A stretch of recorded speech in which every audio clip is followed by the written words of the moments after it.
你说这个是你的对吧？啊？证据呢？拿出证据来呀！我没有报警是不想耽误时间。这个戒指是我妈妈定做的，对我来说意义非凡。我也不想跟你说那么多了，请你马上把戒指还给我，我可以不追究你的责任。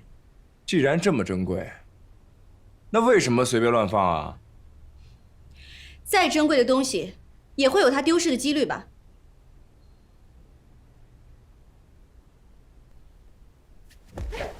你干嘛？试试喽，能戴上就是你的。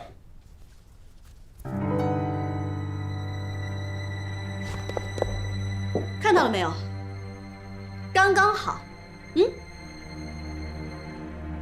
为什么？为什么忽然心跳这么快？等等，怎么回事？每次只要和这个男的一接触，我就一点事都没有。不行，我要再试试。哎，你又干什么呀？把手伸给我。我告诉你啊，我可从来不打女人，你可别逼我，别得寸进尺啊！谁要跟你动手？再说一遍，把手给我。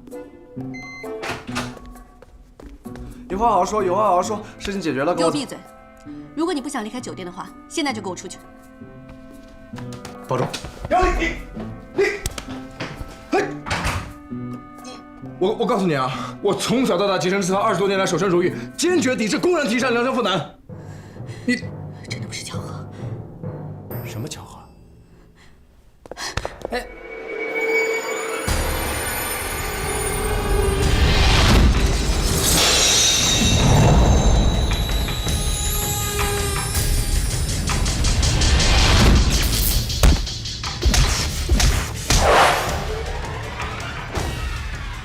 哎，马小姐。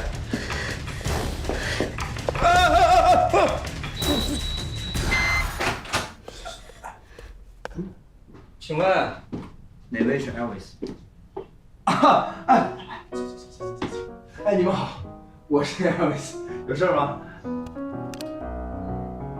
你这个骗子！我有你这么没气质、没品味、没格调啊！看看你穿的，我的妈呀，从头搂到脚啊！你还想冒充我？你这个样子怎么那么……哎呀，我告诉你，这样出门啊，群众都会双目失明的。我告诉你。哎呦呦呦！你说我？你说我喽？你看看你自己穿的啊！我要是你啊，我就拿这个绳子，我勒死我自己！你什么你？你！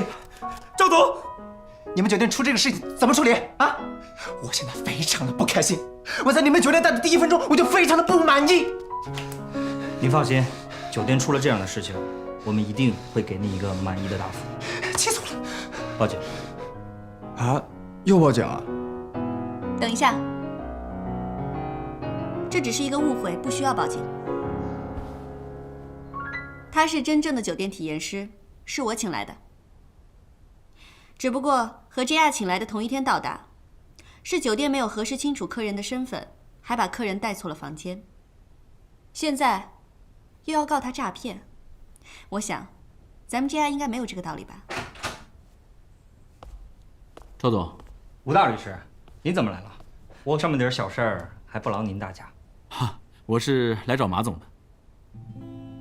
马总？哦，想必赵总也听说了吧？这位马小姐呢，就是我们老马总的千金。我刚刚为她办理完一切手续，现在可以接受 GR 了，也就是说，她是我们现在的老板了。哦，马总，这位是赵清风赵总，市场销售部总监。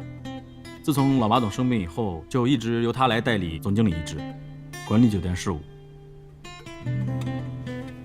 您好。您好。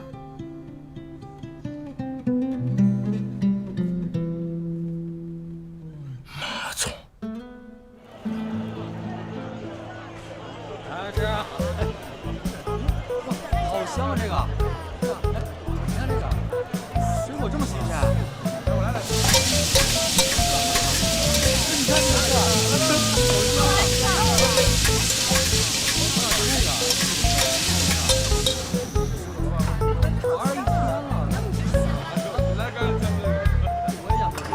服务员，结账。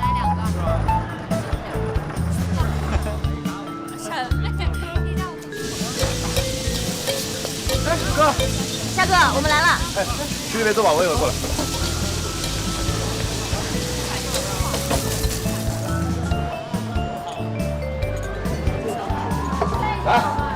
尝尝，尝一下我的厨艺，有没有长进？哎，没事吧你？慢点，辣到了。不是好吃啊，好吃。好吃，夏哥。是吧？不过我的减肥大计又泡汤了。减什么肥呀？减了2年还没减上来。夏哥，你每天打好几份工，累不累啊？这世界上啊，哪儿有不累的活呀？再说了，我还有我的养父要照顾，不是？来吃。哎，哥，今天在酒店，你跟那个新来的小马总到底什么情况？我怎么看他这么大脾气呢？我哪知道？我还想问你呢。哎，你说说你们那个小马总啊，我一看见他就没什么好事儿，他简直就是我生命中的一颗扫把星。哎呀，原来是老交情的。可以。你俩不知道，我在泰国开出租车的时候，我拉过他，我们俩还在海边待了1夜。哟，哎，不是你们想的那样。你们猜怎么着？第2天，我直接被出租车公司他们给我炒鱿鱼了，简直就是一颗扫把星。我听说小马总虽然是在泰国长大，但是她是老马总的亲生女儿，一个不折不扣的富二代。你说这也就奇了怪了，他一个富二代，他怎么可能跟我有一个一模一样的戒指？天哪，这么巧！什么这个什么？你们有一模一样的戒指。我要不是亲眼看见，我都不相信这是真的。哎，你说，你俩是不是失散多年的青梅竹马呀？你当拍韩剧呢？哎，你们俩要是再这么胡言乱语，我就1个月不做饭，我饿死你们俩。我吃。来喝酒。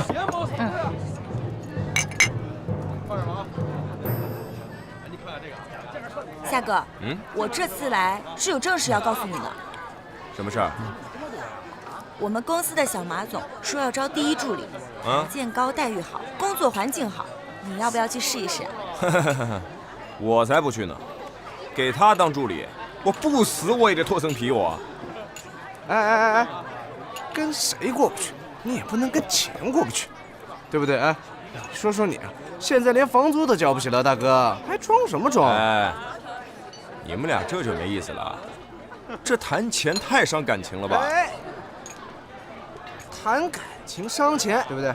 哎，我跟倩倩啊，话已经说到位了，自己看着办吧。来，吃东西，吃东西。来吧。来。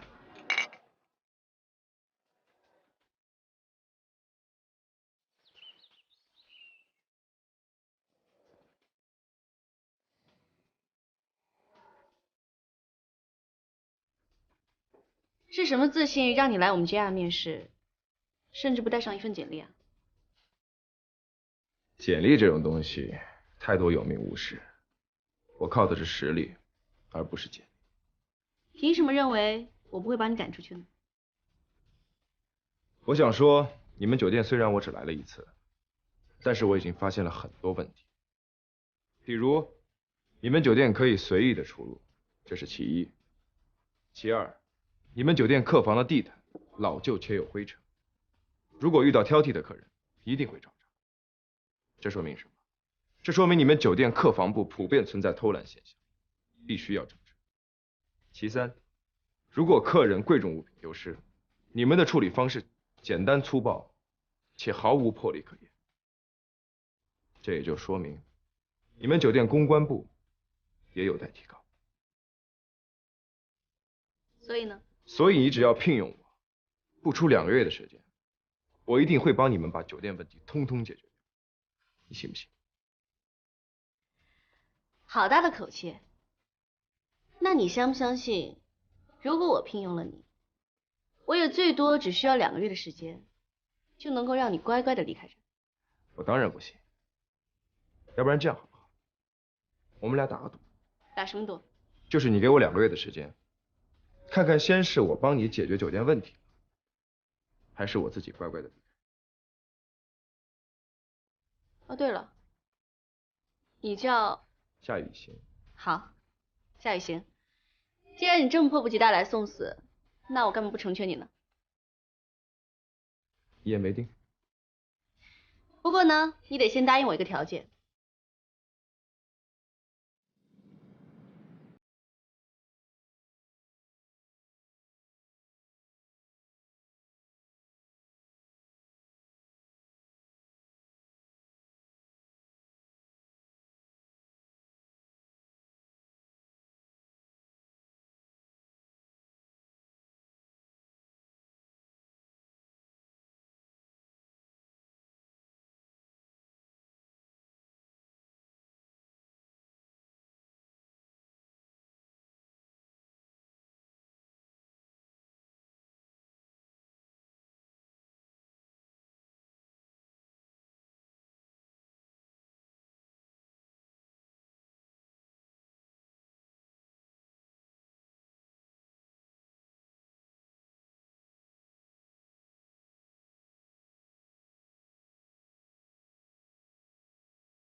干嘛？这哪？哎，你疯了吧你？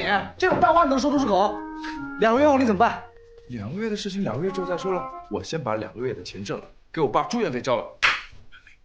行，啊，有魄力，佩服你。你别慌了，记得，你跟孙茜你们俩得帮我。怎么帮？现在 JR 的状况很不好 ，Elvis 也在对我们施压，入住率在下降。我们都是要养家糊口的人，不能跟着一个没有未来的公司。这次请 Elvis 来，本来是为了帮助酒店度过危机，但是没想到被有些人这么一闹，反而更加雪上加霜了。雪上加霜。那作为酒店的老员工来说，在这个时候，是不是应该为酒店雪中送炭呢？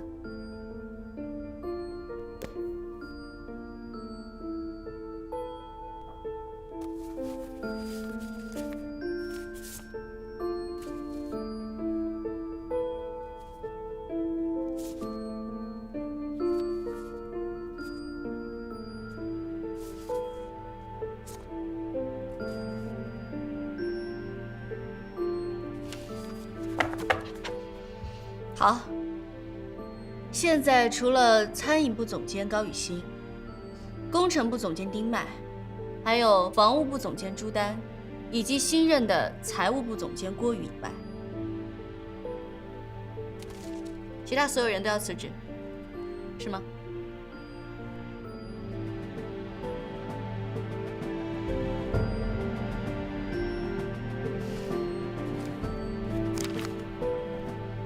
好，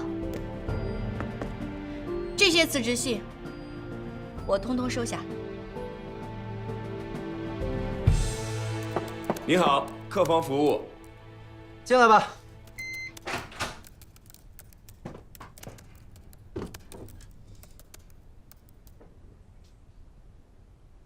怎么又是你？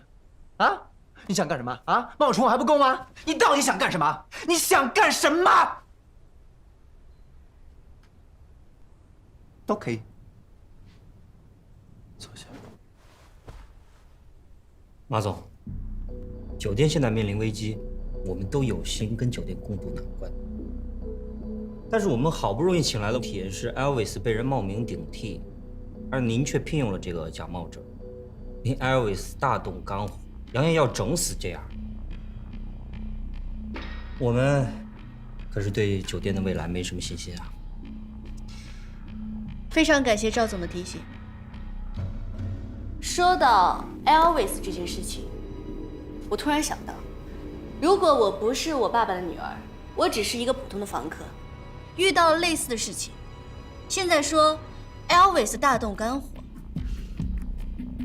那么赵总你以及整个公关部就是要告诉你的老板说 ，Elvis 扬言要整死 JR， 是这样吗？好，既然你们都因为这件事情质疑我的话，我很有兴趣跟大家打一个赌。如果说这次我能摆平 Elvis，那么跟这件事情所有相关的负责人全部引咎辞职。可如果我摆不平，我立马走人。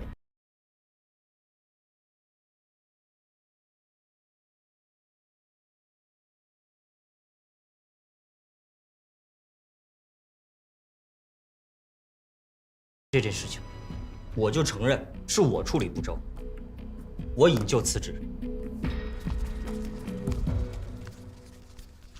想死吗？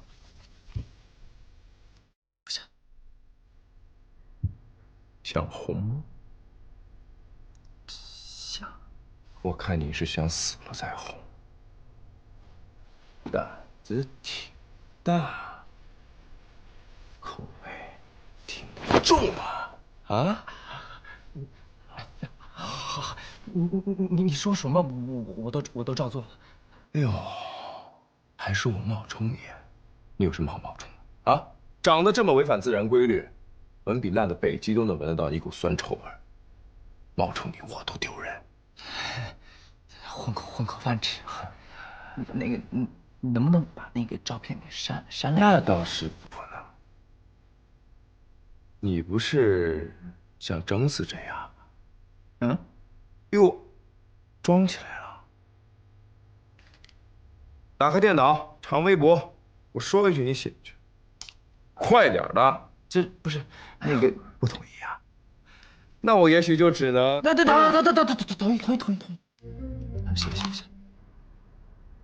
马小姐优雅大方，高贵典雅，谈吐不凡，热情地接待了我，并且向我详细介绍了 JR 酒店一些新增服务，为我的体验带来了很多便利。总之，这次体验之旅不仅是5星级的酒店，更是7星级的体验，超赞。下面说一些小的感想。好了 ，Elvis 的长微博，我相信大家已经看到了。应该不需要多少时间就会上热搜。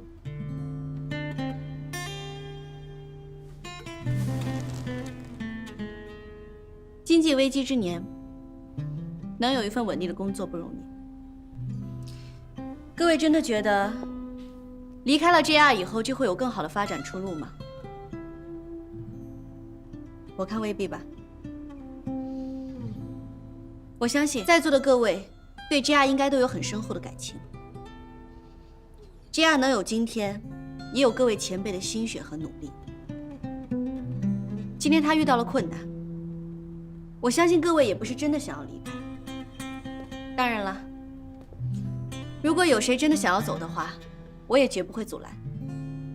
可是如果今天各位只是因为一时冲动，又或者是对我这个空降董事长的不信任，那么这些辞职信，我拜托各位先拿回去。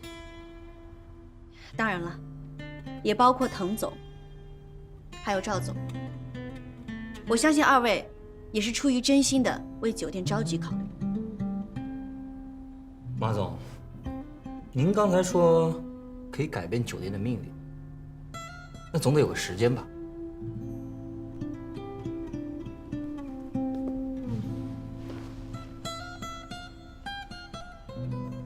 ？3个月。给我3个月的时间。如果在这期间酒店的情况没有好转起来，我自动离开。跟我去一下财务部。也就是说，我正式上岗了。约法3章：第一，我不跟你说话的时候，你也不准跟我说话；第二，上班期间即使去卫生间也要跟我说一声，务必做到寸步不离；第三，不准任何人靠近我、接触我，除了你。除了我，有什么问题吗？没有。难道真的让杨丽说中了？她对我……我刚交接了工作，就接到银行的催款电话，我已经把催款还了。好，那这次银行续贷能续下来多少钱啊？刚才银行通知说不会再为 JR 续贷。什么？马总，很抱歉，贵公司的情况我们已经和郭总对接得很清楚了。您的这些资料我们也都看过了。就目前的情况来说，确实无法办理。我们与 JR 合作多年，如果能帮忙的话，我们肯定会帮。这个我知道。那目前来说，我们还有没有什么别的办法？除非您抵押酒店，但是抵押酒店可能不是您一个人能说了算的。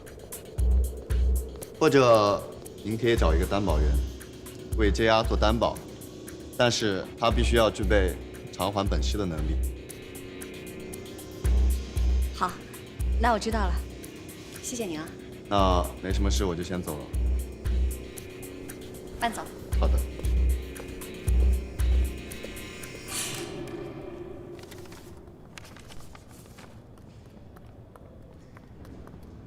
哎呦，没事的，只要是问题都可以解决，而且人家不是都说了吗？这找到担保人就可以了。哪像他说的那么简单啊？以我们现在积压的情况来看，有这么大能力的人根本就不会给我们担保。我也才是刚刚回国接手酒店，也没那么大的能力和人脉。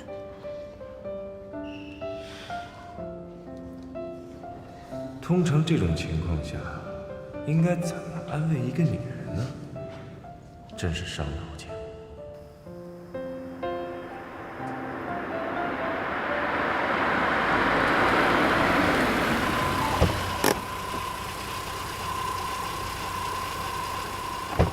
徐总，欢迎欢迎。你好，合同已经发给你们很长时间了，明天签约没有问题吧？这，我知道，你们老板的女儿刚回国，可是，一个小丫头，也改变不了什么。我们 CEO 的收购计划势在必行，明天我们大老板也会亲自过来，这足够证明我们 CEO 的诚意。那是。还请徐总先回房间休息。好。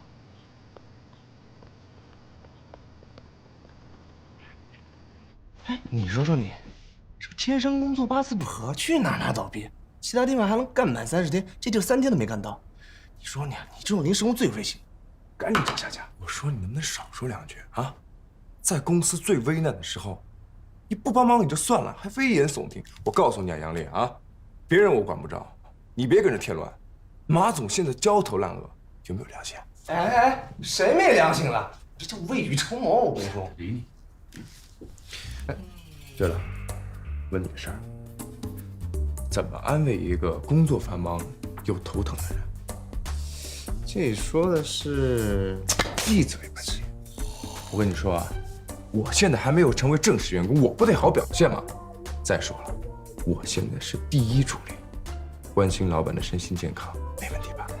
别装了，没用，现在玩虚的都没用，实际啊，实际行动啊。福尔到来，马总，我给你送。哎，王总您好。马总，银行不再对 JR 续贷这件事，这件事情我是知道的。请您放心，我一定会处理好的。我怎么可能放心？银行不续贷，代表着酒店各方面资金周转不灵。以 JR 现在的情况，如果不与 CEO 签约，就是死路一条。王总，请您再给我一些时间，我一定会想到解决办法的。马总，你还年轻，不要这么固执，也为我们股东和供应商的利益想一想。收购也不是一件坏事啊，你也可以与 CEO 谈条件，做 JR 的管理人呢。总之，王总，这件事情我一定会想到解决办法的，请您再等一等，再给我一些时间吧。其实，我作为 JR 的股东之一，虽然不是什么大股东，不过我的意思代表大多数股东的意思，你明白吗？马总，您可能还不知道，在您回国之前，我们已经和 CEO 谈好了条件，明天就是我们和 CEO 签约的日子，希望您能想清楚。王总，您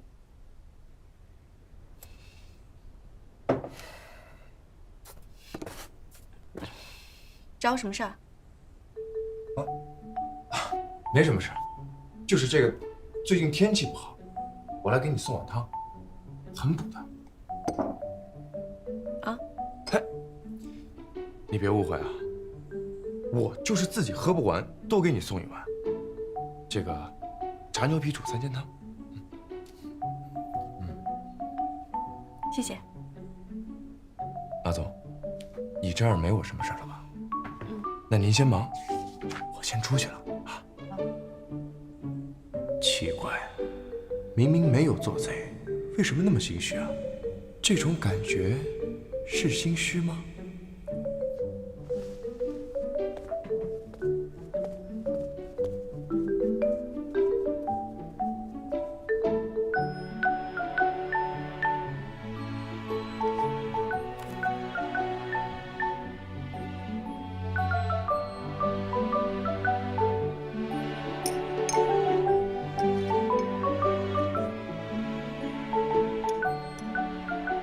还挺好喝。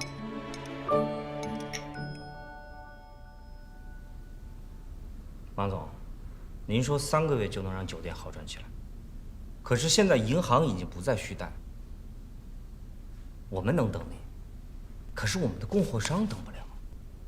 目前来讲，一时之间也没有足够的资金可以进入，那么我们就只能按照之前谈好的合作，跟 CU 签约。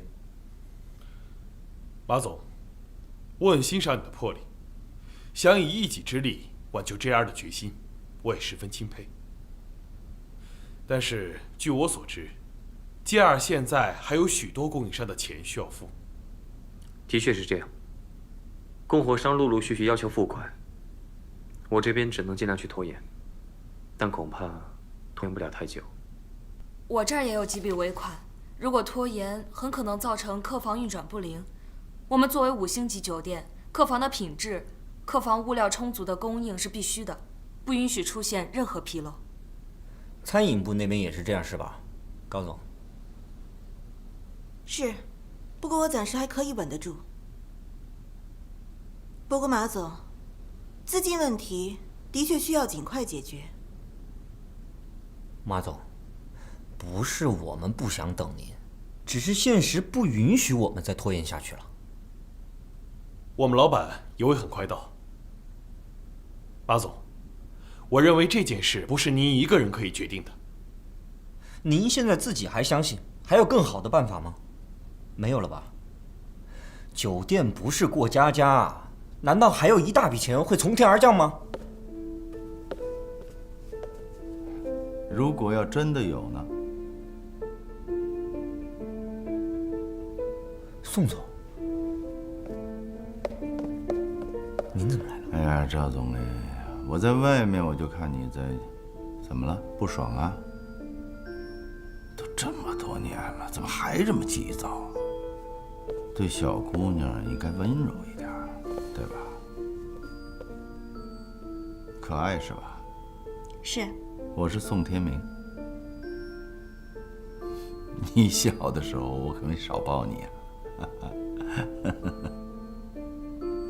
我想起来了，您是宋叔叔吧？对。您今天怎么有空过来？其实呢，我持有JR的股份只是那么一点点，不是什么大股东啊。平时我也很少过问酒店的经营啊。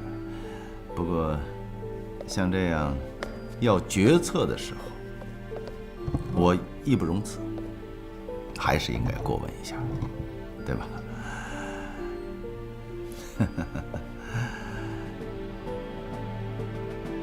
各位都是酒店的元老啊，现在JR遇到了困难，咱们应该毫不犹豫地跟老板同舟共济，对吧？啊？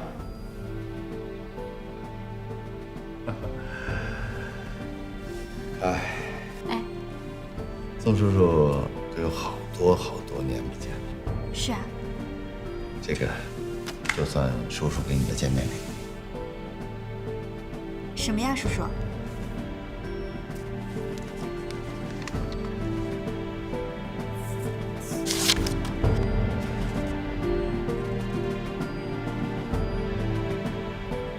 怎么这么多钱啊？这只是第一笔，随后的马上到账。这笔钱是我无息贷款给JR的。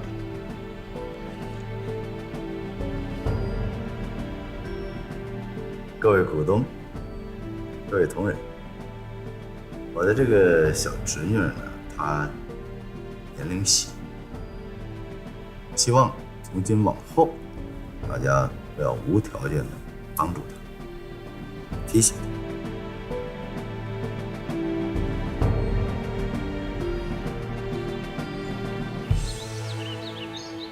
叔叔，我真不知道说些什么好了。那个，您放心，我一定会想办法在3个月之内，让我们JR有所起色的。我跟你爸爸25年的交情，这么长时间我跟着他，就是因为我信任你。现在轮到你了，我也必须信任你。我知道。您是因为跟我爸爸的交情，但是我也绝不能白拿您这么大一笔钱。你干嘛要跟我算账啊？不是，我已经想好了。我现在手上有公司35%的股权，我借了您这么大一笔钱，我想把25%抵给您，等之后把钱还清了，再把这些股份拿回来。你这孩子真是有点意思。这样可爱，今后不管你想做什么，你就放开手脚去做，反正有你宋叔叔做你的后盾。哎，谢谢叔叔。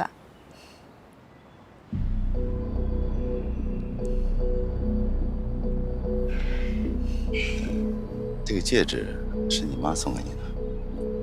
啊，是我妈给的，一直戴着。这是我妈留给我唯一的东西了。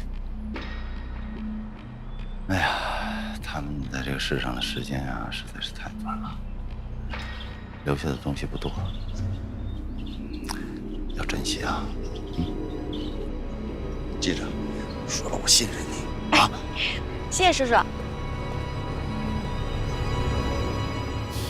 谢谢妈。我不是不明白您说的，只是我就是不甘心，这么好的机会就这么错过了。既然可爱现在回来继承了，那咱们还是应该协助他吧。本来 CEO 收购马家可以得到一笔钱，可是既然有人继承了，对他们当然不划算了。仅凭一个小姑娘，在3个月之内就想让JR有起色，天方夜谭了吧？麻烦还在后边呢。好，我明白了。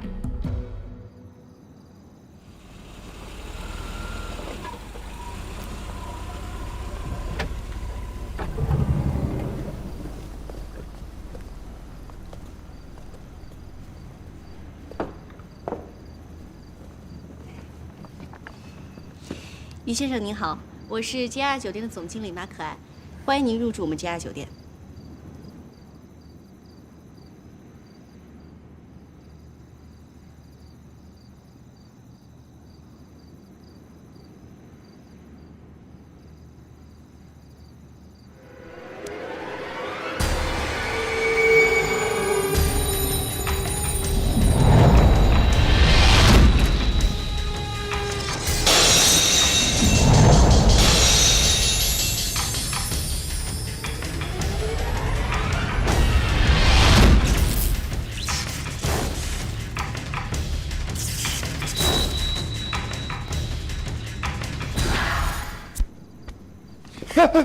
马总，没事吧？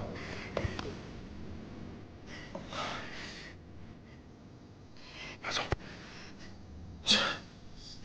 这大庭广众的，不好吧？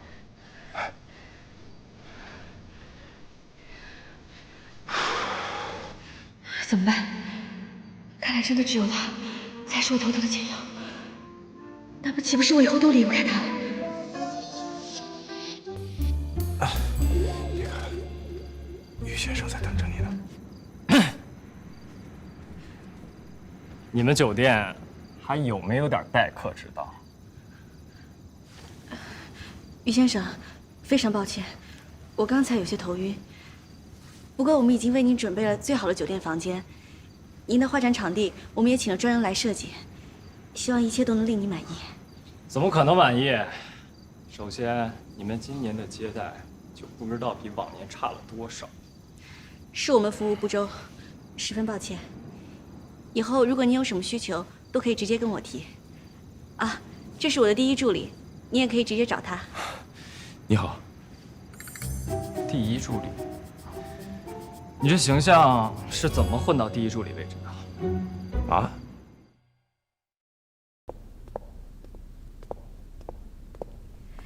这是我们酒店特意为您和于先生准备的水果拼盘。这是为您准备的拼盘，你慢用。那我先出去了。等等，虽然你们今天的服务我不是很满意，但还是有可取之处。我观察了一下你们服务小姐，不仅笑容甜美，而且长相身材也算上乘。你叫小鱼对吗？嗯，你很漂亮。谢谢先生，那我先出去了。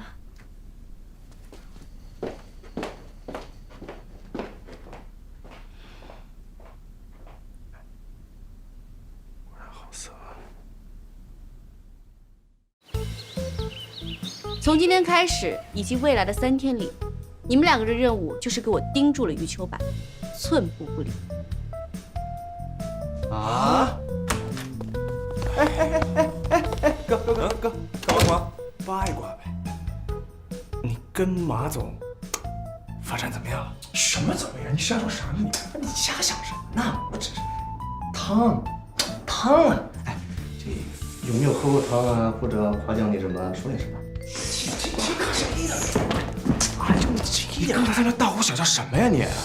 我都说了，我那是想成为正式员工，好好表现。我算是明白了，她答应我入职就是为了故意的整我。这个女人啊，果真是个记仇的动物，我得小心点。你想干什么？我可是这里的正式员工，我告诉你，好不容易刚升的主管，你别连累了我。哎，不过你说，咱现在都什么位置了，怎么还干这种24小时紧逼盯人的工作？简直没天理。有道理。哥，你不是说能到余秋柏的房间里吗？怎么跑到隔壁的阳台来了？你懂个屁！这叫迂回战术。那现在怎么办？我还真就纳闷了，你说余秋柏他就真能一天不出门啊？还有他那个小舅子，不是说贪财好色又刻薄吗？他也不出去赌个钱泡个妞，真是服了。也是啊，不玩不吃不喝，成仙了都。唉，倒霉透顶。那现在怎么进去？我得去看看去。哎，你也不看看下面有多高。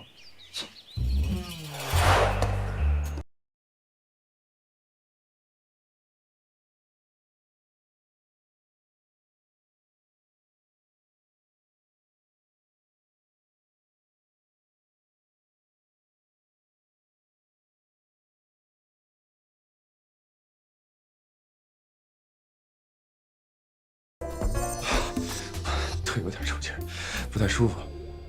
于先生，您这是要去哪儿啊？不行，统统不行，没有一个是我想要的，一个都没有，你知道吗？知道。你知道个屁！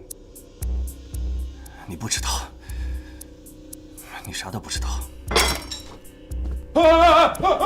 你说，为什么现在所有人都不懂艺术？为什么？他们只知道钱、利益、门票、高价。于先生，为什么？于先生，你先冷静。我先去给你找帮忙，你别着急，我去给你找去。你回来！你还没有告诉我答案。我告诉你什么呀，大哥？这一切都是为什么？我真不知道。哎，你回来！你给我回来！我相信各位已经知道了，余秋柏已经入住酒店，他是我们 JR 酒店非常重要的客户之一。这一次他入住我们酒店，不仅要为我们重新创作油画，而且要在我们这里举办一场小型的个人油画展。我们可以借助这次的机会，发几组公关稿，来扭转我们这家酒店目前的颓势。不过于先生本人好像不太爱说话，他那个小舅子也十分难搞，所以我召开这次会议最主要的目的，就是想看一看，大家对于这次的油画展，还有他的个人招待上面有没有什么好的建议。马总，其实于先生每次来酒店都不开心，换句话说，其实于先生每年都会入住我们酒店。生意合欢，只有死亡才是解脱。于先生，你要冷静啊！只有鲜血的红，才是这世间最正的红色。只有最鲜艳的血，才能让我的作品更加艳丽。我要1大瓶安眠药。于先生又要自杀，自己要的是安眠药。自杀？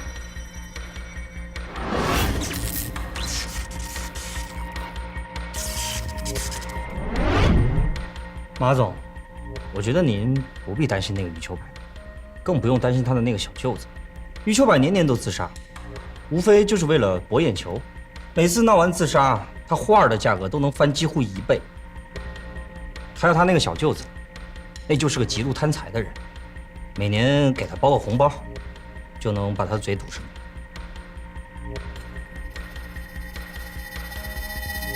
你这样素质低下的服务员，在5星级工作，我倒是要好好跟你们老板问问责。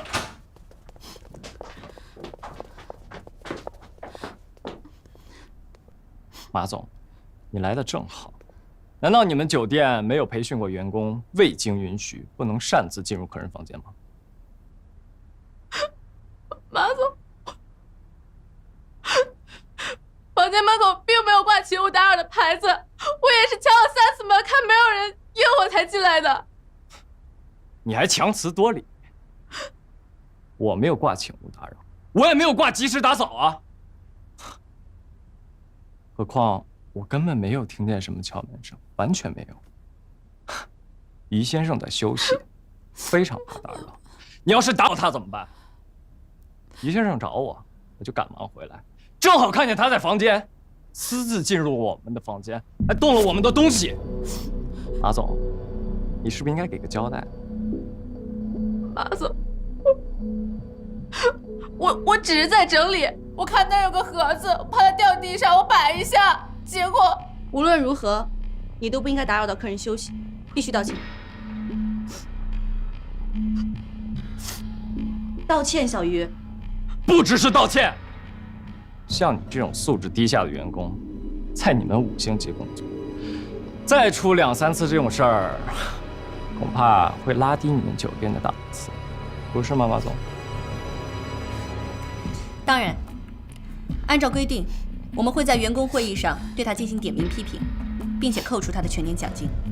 可是马总，你看他还打了我的头。我知道了。马总，别说了，现在出去，到你们总管那里自己说明情况。出去。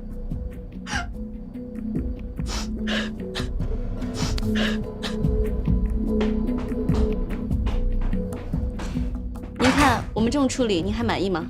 之后的话，我会让他专门写一封道歉信给您送过来。那倒不用，我这个人向来很大度的。好，我们呢已经为您和于先生专门准备好了免费的 VIP 晚餐，请您好好休息。行吧，那你们出去吧，我要休息。你们出去的时候记得小声一点，不要打扰到于先生休息。不是你，夏雨行，我们走。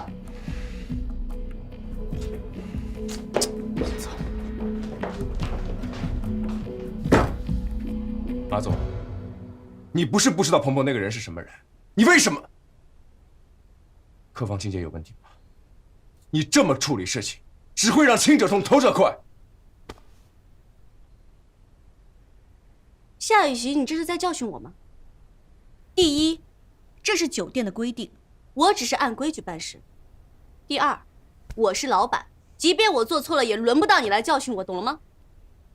规矩。要真按规矩办事，我们就应该报警。今天小鱼被打，你不是没看见，他就是在故意伤人。你是老板没错，你是老板就应该维护员工的合法权益，这才是负责任。所以呢，夏雨行，我不止1次的告诉过你，酒店的利益高于一切，更何况余秋柏现在是我们非常重要的一个客户，我们需要通过他的画展来增加我们酒店的曝光率，然后去做一系列的公关行为，去度过之前的危机。你知不知道我们酒店已经经不起任何曝光，经不起任何事态了，你知道吗？所以在那样的情况下，我除了让小鱼道歉，你觉得我还有别的选择吗？那就可以这样卑躬屈膝、麻木不仁吗？夏雨欣，请你注意一下你的身份，你现在是我的第一助理，你就要接受酒店的这种观念，凡是站在酒店的角度上去考量，而不是慈善家。麻木不仁，你是觉得小鱼的这些做法都是正确的吗？那我告诉你，如果余秋柏真的在房间的话，他的确是不应该进入客人的房间，即便是在问询以后客人没有听见，他也应该事后立刻道歉。是，打人是鹏鹏不对，但是不准翻看客人的私人物品也是有明文规定的，这一点你应该不会不知道吧？说到这个，你难道一点都不好奇那个盒子里面是什么吗？我看根本就不值什么钱，为什么鹏鹏激动到要动手打人呢？这不是我们应该考虑的。哼，你不是一直教育我们酒店利益高于一切吗？好，我现在就站在酒店的角度跟你说，今天那个鹏鹏啊，口口声声说不能打扰余秋柏休息，可他声音比谁都大，也没见他生效，也没见余秋柏出来。那么，余秋柏这个人他到底在不在？如果在，他为什么不出来？这是在他房间发生的事情。如果不在，那他去了哪里？我跟杨丽在他房间盯了这么久，他都是大门不出二门不迈的。你不是一直害怕他影响酒店吗？啊，你难道就不好奇这盒子里面是什么？这里面到底有什么不可告人的秘密？他为什么要动手打人呢？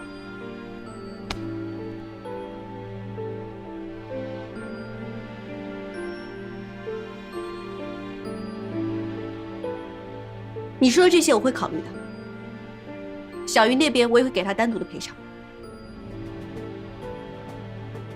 我比任何人都知道酒店做底层的艰辛，所以夏雨欣，解决问题不是靠一时冲动，是靠脑子的。马总，你为什么？马总，你先走了啊，马总。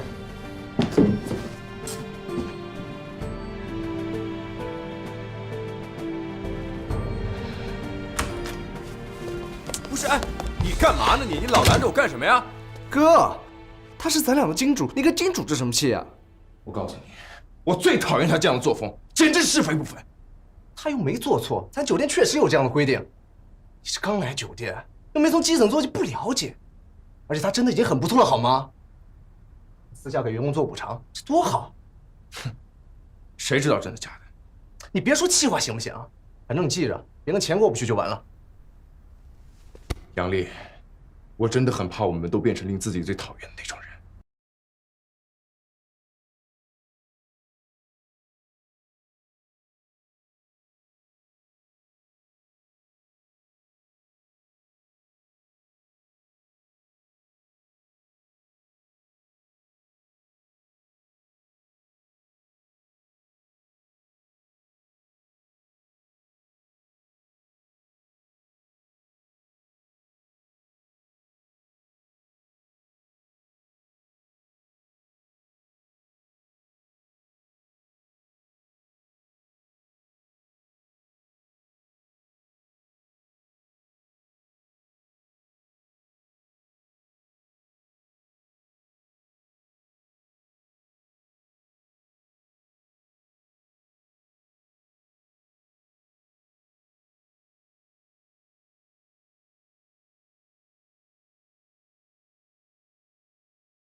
他们真的很奇怪，每次打扫房间，他们都不离开。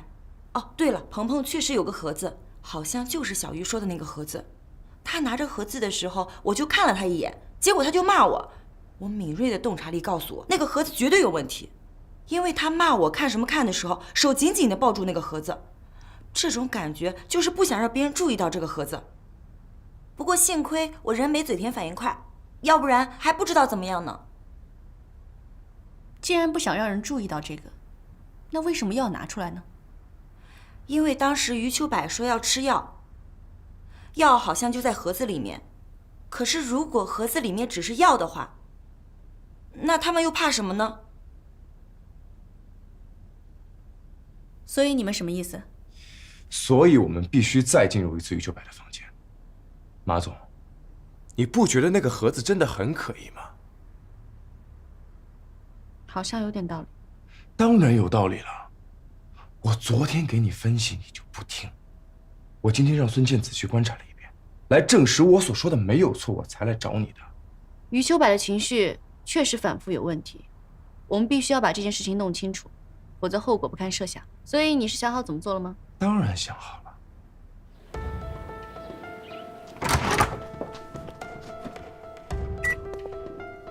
你好，客房服务。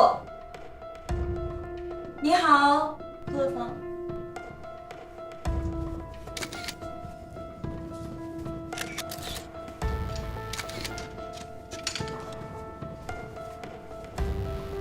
我还夏哥，鹏鹏跟着杨丽离开，余秋柏也已经去了采访现场。我在房间又看了一遍，确定没有任何人在。一切安全，尽量拖延时间。你们两个别说废话了，行不行？鹏鹏只同意余秋柏接受15分钟访谈，还要上头条。你先去门口待着，有什么动静马上告诉我。 OK。这小子一直在打电话，给我干扰到啥都听不见。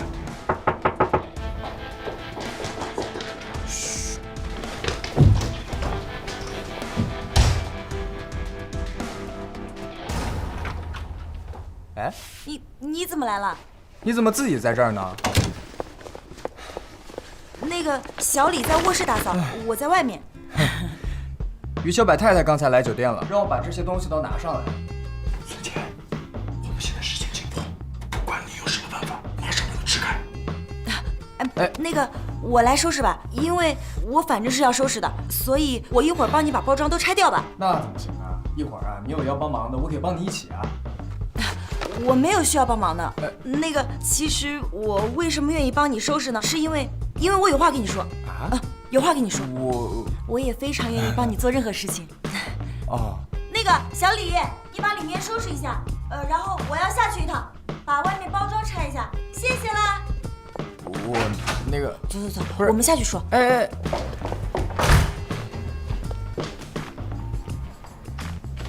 下面有请余秋柏先生上台讲话。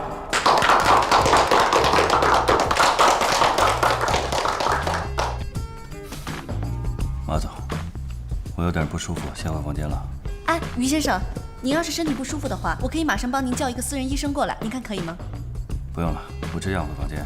余先生，真的很抱歉，今天让您受累了。我们酒店的按摩和 SPA 都有舒缓精神的作用，您看。马总，这怎么回事啊？是啊，怎么走了？对啊。只能说还凑合吧，很多细节还做得不够。看见了吗？哦，您说的对，您说的对。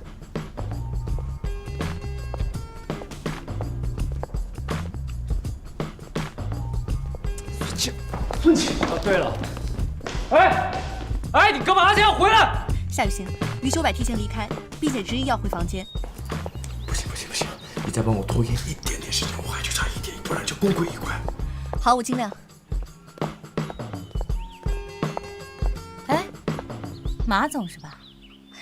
夏小姐您好，请问有什么需要帮助的吗？我呢，在你们酒店也住了大半年了，可是每次陪我逛街的人呢，都品味堪忧。我听说你是从泰国回来的，对吧？是。那你应该很时尚啊，陪我逛街吧。夏小姐，您看这样行吗？我安排酒店其他工作人员陪您去逛街，可以吗？啊。马总是要去陪那个画家吧？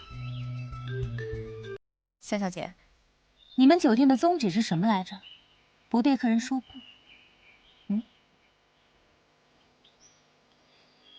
您说的很对。那请问您现在想去哪儿？走着看吧。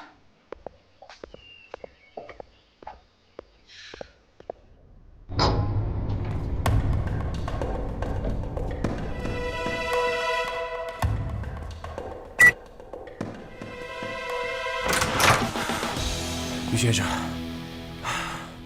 那天听你的一席话，我觉得这个世界根本就没人理解我，他们根本就不懂得我的才华。我也不知道这个世界到底是怎么了。我要死！哎，你冷静啊，冷静。不，我觉得我对于这个看钱的世界已经绝望了。我觉得只有死亡才是我唯一的归宿。等，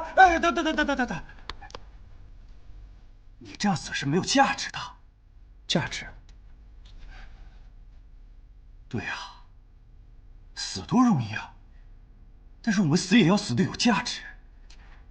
要是天下人知道我们虽然生的卑微，但是死得轰轰烈烈啊！哎，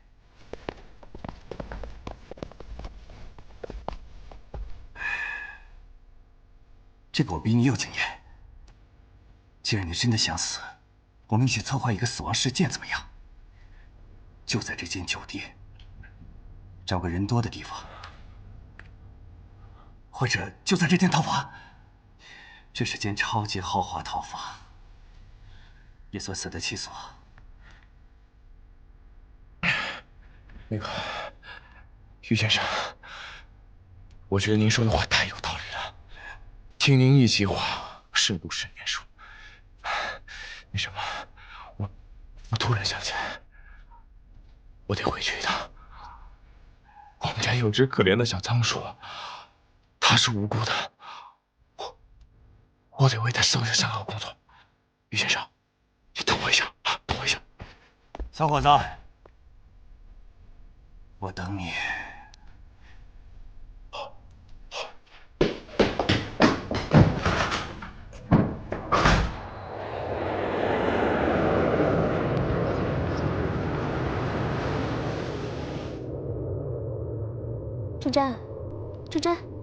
郑真，你到了，到机场了，到了。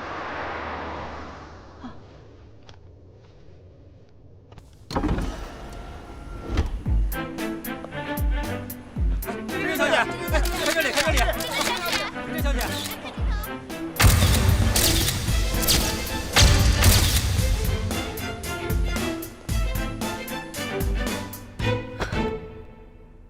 我想我大概真的不是女人，陪萧子琪逛了一次街，比我20多年逛的街都累。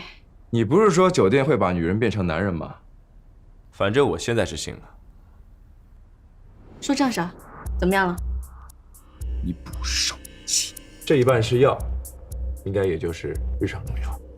这个手机下面有2张机票，这张是鹏鹏的，下面那张一定是余秋白，是他们这2天从云南飞去美国的机票。我就说嘛，他们怎么会去死？那么有钱，谁会去死啊？再说了，去死了怎么去美国呢？我还是觉得没那么简单。你们相信我，余秋白，他一定会想自杀的。哎，不是我说啊，你为什么无论如何都会认为别人要死啊？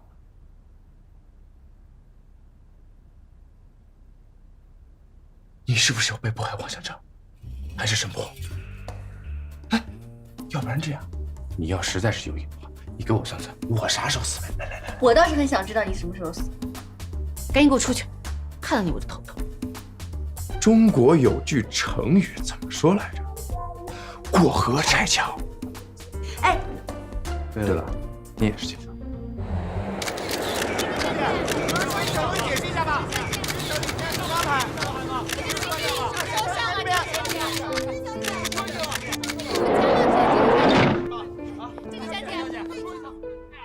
各位观众朋友们，今日泰国著名影星陆真真小姐抵达西双版纳。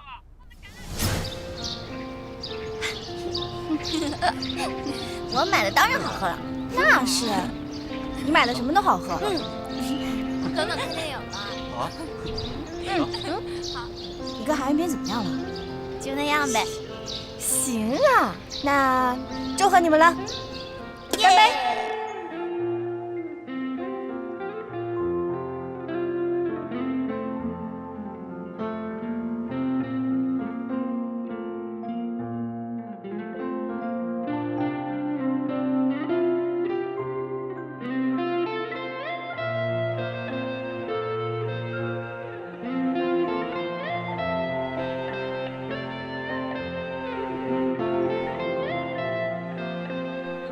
可爱，可爱，可爱，你真的要走吗？是，我想好了，我今天就要走。韩元斌才刚死，你就要离开吗？那不然我还能怎么办？他已经不在了，我留在这里只会更难过。马可爱，你太绝情了吧！元斌，为什么？为什么你甚至不跟我说一声就要离开？为什么你对我这么残忍？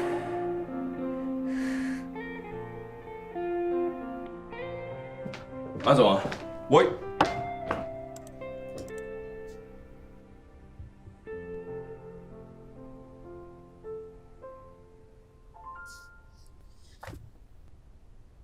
怎么进来不敲门啊？太着急了。马总，酒店有规定，在办公室里不能喝红酒。那我明天就把规定改了，行吗？行，你大你有理。马总，你怎么了？你不舒服吗？没事。每次他头疼，都好像需要一个拥抱的样子。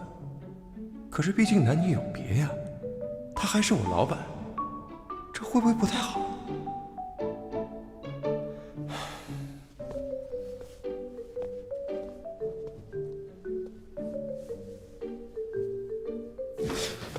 你干嘛？那什么，我听别人说，就是想家的时候特别需要一个拥抱，还有就是头疼的时候。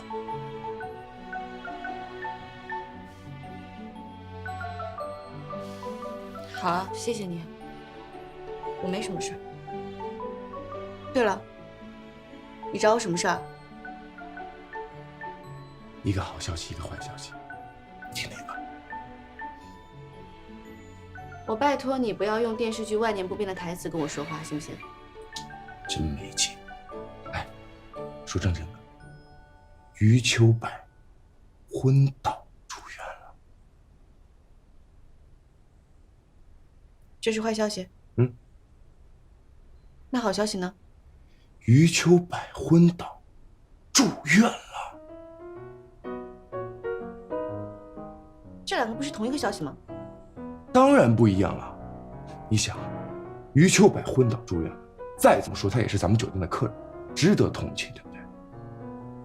但是你再想，余秋柏昏倒住院了，也就是说，我们不用再担心他在我们酒店自杀了。怎么样，算不算好消息啊？还行吧。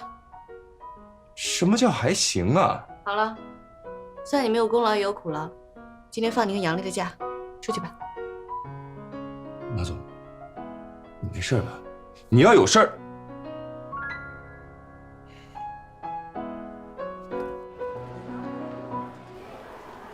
反正这件事情呢，就先这样了。最后也是鹏鹏送他去的医院，也不知道去哪里了。行吧，那最好了，省得马总疑神疑鬼的。可不是嘛，我先不跟你说了啊，我得给我爸拿药去。那你爸